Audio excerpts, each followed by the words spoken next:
Space.com, May 16, 2018. From comedian and actor Patton Oswalt. Quote, "Please at Amazon, you guys do some serious, quality shows, and this is some of the smartest science fiction to appear in a long time. Hashtag save the expanse." End quote. From author George R.R. Martin. Quote, "Just saw online that Sci-Fi has cancelled The Expanse. It's a damn shame, especially for fans of space science fiction, of which I count myself one. It was the best space show on television, far and away. I hope its producers can find another home for it." End quote. From Alcon Entertainment co-CEOs Andrew Kosov and Broderick Johnson. Quote, "The outpouring of support and enthusiasm from fans of The Expanse has been remarkable and encouraging." End quote. This is On The Bubble Podcast. My name is Josh Liston, and today we're taking a look at the explosive fan campaign for acclaimed sci-fi drama The Expanse. Okay, let's do this thing. Hi, I'm Stargate Pioneer. And I'm Steven Jondrew, and we're from Better Podcasting, a proud member of the Gonna Geek Network. Just like the show you're listening to now. The opinions expressed are those of the individual host. Check out all the other podcasts at GonnaGeekNetwork.com. And get ready, because geekiness begins in 3, 2, 1. According to ThisIsInsider.com, Sci-Fi cancelled The Expanse after 3 seasons, instigating a massive fan reaction and a desperate attempt to find the series a new home.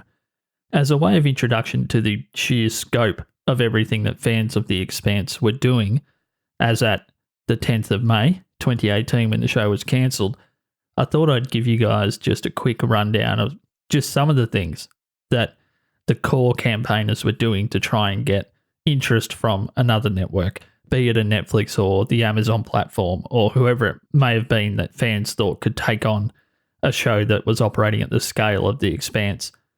Fans initially started with a Reddit.com mega thread where the campaigning began, and also an unofficial Expanse Discord server, which we may be hearing more about in the future, the concept of a Discord server.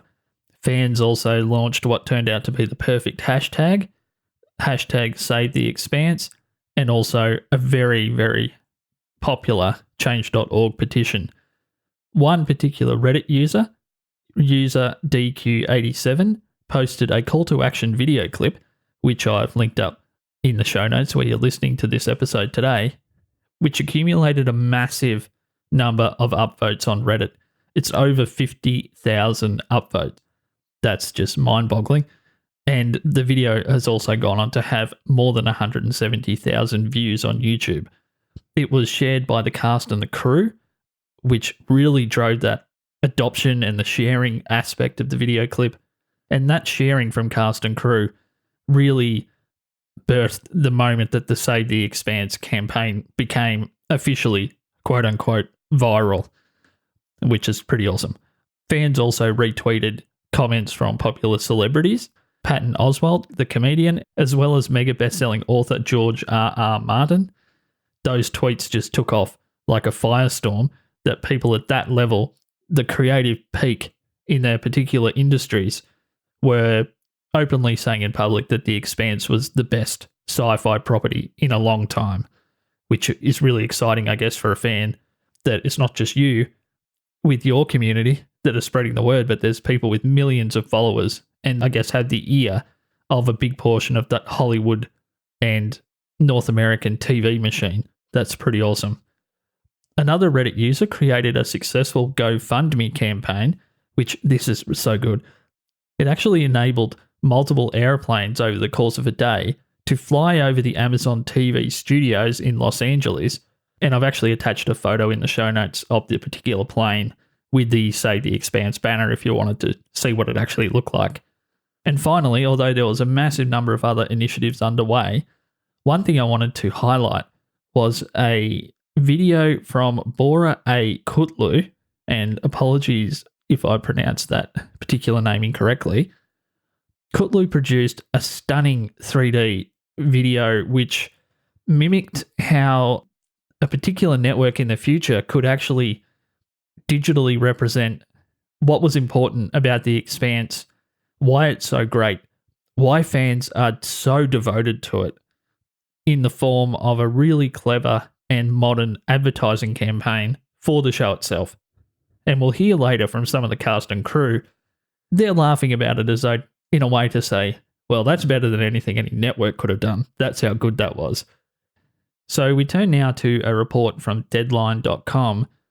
Deadline was speaking with Amazon Studios Chief Executive Officer, Jennifer Salk, and Jennifer said, quote, "There were aeroplanes circling us," unquote.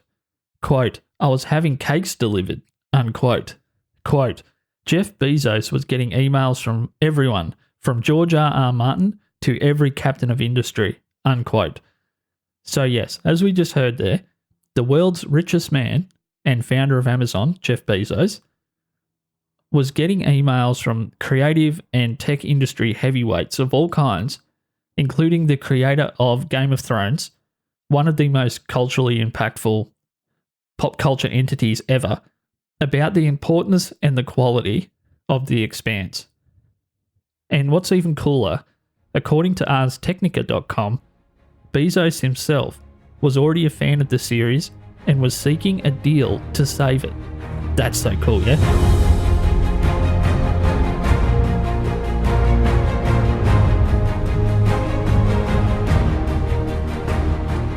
It's really important to note here that even the world's richest man, Jeff Bezos, can't just flick a switch and bring any television show he happens to like back to life. In the particular case of The Expanse, as we heard earlier, the show was produced by a company called Alcon Entertainment. With the over-the-air rights, that's important here, the over-the-air rights holder, Sci-Fi, or as you might know it, the Sci-Fi Channel, not owning the digital broadcast or streaming rights, with Amazon streaming the show in the USA and Netflix streaming the show in some other regions, including my home country of Australia, where I first came across The Expanse. And 99% of the rest were about the fact that Sci-Fi canceled The Expanse. This is a shame because The Expanse was critically acclaimed for Sci-Fi. Yeah, it's the best sci-fi since Battlestar Galactica, in my opinion. And IMDb, I think they had it like at an 8.6 or something insane, like just behind Westworld. We've talked about this on the show before, whereas Battlestar Galactica is a very human sci-fi drama. This one's very world-based, or at least, that's the way I read it. World building? Yeah. In a very believable, plausible 22nd century world. It critically, I can't think of any sci-fi that is as beloved as it in the last 10 years. Unfortunately, I guess the ratings took a dip. Was it a big dip, Bryce, or did the articles mention? I don't know that the articles mentioned the ratings for The Expanse specifically. We got a quote from NBC Universal executive Chris McCumber, who said, I called it a difficult decision. Deadline says the decision was driven by the fact that Sci-Fi got no digital rights, combined with slightly lower ratings. Alcon, the production company that makes the show, says it's going to shop it around. In a related note, last September, Dark Matter's creator Joseph Malazzi explained on his blog that one of the factors causing Sci-Fi to cancel Dark Matter was that Sci-Fi didn't own all of the rights and is moving forward toward owning all of their shows on the network. That particular piece of tape, I need to credit one of my favourite podcasts ever for, Tom Merritt's Cord Killers. Awesome show if you happen to be into television and even maybe more so the technology behind television and the industry itself. The guys mentioned in that audio that the ownership of the different forms of broadcast and streaming rights associated to The Expanse was potentially a contributing factor to the cancellation of the show, because Sci-Fi may have reached the point where they're like, do we keep funding a very expensive show when we don't actually own the rights to restream the show in our home market or many of the global markets? Those rights are owned by other companies. It was also noted that the complexity of those particular rights may make the goal of saving the show slightly more complex. So now might be a good time to recap a little of what we've heard so far. And the following piece of tape is from Gunna Geek Network member Michelle, speaking about The Expanse and the campaign to save The Expanse on the official Gunner Geek show back in June 2018. Take it away, Michelle. From Reddit campaigns to airplanes. And with airplanes, they raised money to do a banner over like the Amazon headquarters. That's awesome. Somebody actually launched a model of the Rossi, which is the ship, into space because they were like, we wanted to keep the Rossi flying in space. It was amazing. That's really, really cool. How neat is that? You're talking Yes. about the plane So there was a rocket sent into space. We already know about the fan-funded planes flying over the Amazon LA offices with the Save the Expanse banners. There was great videos. There was cast and crew participation. But one thing that made this particular campaign more explosive, as we mentioned in the intro to today's episode, was the fact that there was a lot of traditional media around the campaign, including the following audio from the LA Talk radio show, which featured multiple members of the Expanse cast. It made me really happy to hear how grateful the cast were during a pretty tough time for everyone involved in making the show. So it wasn't just the fans that were devastated. When it came to The Expanse, the cast and crew, they weren't ready for the show to be over. As we'll find out later, there was a lot of feeling around the community that the show had reached a new pinnacle at the end of season 3. So I've done the best that I could to balance the audio in this particular interview, to isolate some of the voices so you can really hear what's going on. And once again, thank you to the LA Talk radio show. Yeah, it was a very rare situation where the network didn't own 100% of the rights. Alcon, the production company, owned all of the rights to it. So they actually have the power, if the passion is there and the desire is there, they have the power to do something with it. Right. And then the fans went crazy. And on the day that the banner thing, some of the fans... Tell what happened. Tell the story. Raised money. Yeah, there was one or two fans put like $4,000 in a GoFundMe campaign. They raised it in 5 hours. They actually surpassed it. Wow. I think they got 5,000 and change. And so they bought 2-hour spots to fly an airplane with a banner saying "Save the Expanse" over Amazon.com's headquarters in LA. The studio. The studio. Santa Monica. Yeah. And the names are... that is such a great idea. Murillo Silva is the one who did the banners.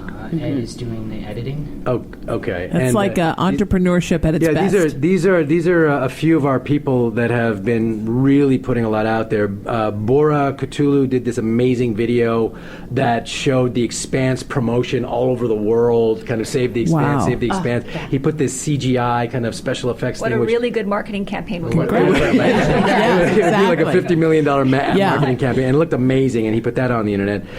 Michael Pia, who's a journalist who's been pushing us like crazy, works with the San Diego Comic-Con people. Ed Askelrud is one of our video editors who's been doing these amazing montages of the 3 years of The Expanse altogether. Big impact. Yeah, we were listening. Yeah, they all tuned in live. They raised within 3 hours enough money to send a little Rossi model to space. That's right. Did they really? We have a Rossi going to space. Yeah. Oh my God. And they sent coffee packages, like Expanse packages, to certain people at Amazon. Wow. Yeah. No, they're very creative That and is very amazing. passionate. And I think it was a common So we've come to that moment, as we do in every On the Bubble episode, where we find out, did the fan campaign work? Did the Expanse faithful get their season 4? Well, today, instead of me telling you what happened and you guys hearing even more of my voice, I wanted to finish up with 2 pieces of audio that kind of tell the story in a way that I really can't, about where the show was at the end of season 3 and now what's happening with the show going forward. The first piece of audio is courtesy of Stargate Pioneer, who is a longtime member of the Gunner Geek Network. The second piece of audio is actually from Jeff Bezos himself. In this clip, Bezos was speaking live from the stage at the International Space Development Conference back in mid-2018. So thank you very much for listening. As always, it's been a real pleasure. Thank you for giving me a small chunk of your life. Hopefully the podcast was enjoyable today. Don't be afraid to spread the word to any friends you know that love shows. For all the resources and links and videos, etc., which there was a pile of today, head to onthebubblepodcast.com. Don't forget to check out the gonnageek.com website if you're interested in checking out the official Gonna Geek show, for example. And until next time, take care, keep enjoying your TV, and here is Stargate Pioneer, followed by Jeff Bezos. Catch you later. But it became the show that I wanted to see. And there is some weird stuff that happens along the way, but it's all good sci-fi. And I can't state this enough. If you get to the end of season 3, you're like, oh my gosh, I never thought the show was actually this show. This is amazing. And I can't believe that sci-fi was like, okay, we're done. Because this tells me where sci-fi really is. And I don't ever want to watch another show on sci-fi again. The only thing I'm watching on sci-fi just to close it out, because I've watched so much of it, is Killjoys. And even that I'm not entirely enticed with. But that network is basically dead to me now, because if they get rid of shows like Defiance, which I can marginally understand, and if they can get rid of The Expanse, I can understand. I mean, I understand it from a business standpoint, but I don't understand it from... If their producers had watched all the way, if not the producers, but the network people had watched all the way to the end of season 3, they would have said, oh, yeah, we're in.